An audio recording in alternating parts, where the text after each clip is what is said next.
జోక్యం అనరు. It is the responsibility of the chief minister and the government.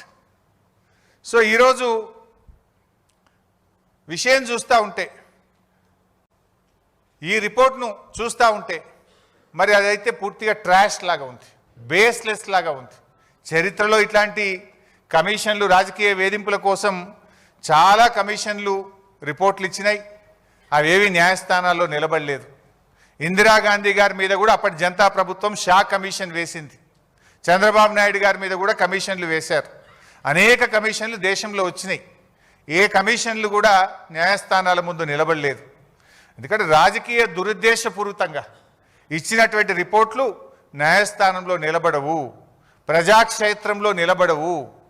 ఎప్పటికైనా ధర్మమే గెలుస్తుంది, సత్యమే నిలబడుతుంది.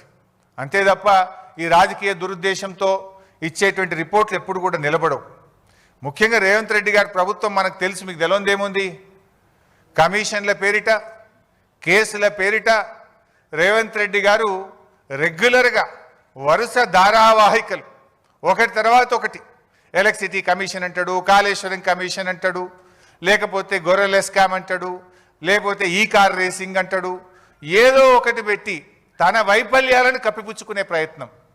ఆయన ఫెయిల్యూర్స్ మీద చర్చ జరగకుండా, ప్రజలు తిరగబడకుండా లేని కుట్రలను వరుసగా ఒక సీరియల్ లాగా నడుపుతూ ఉన్నాడు.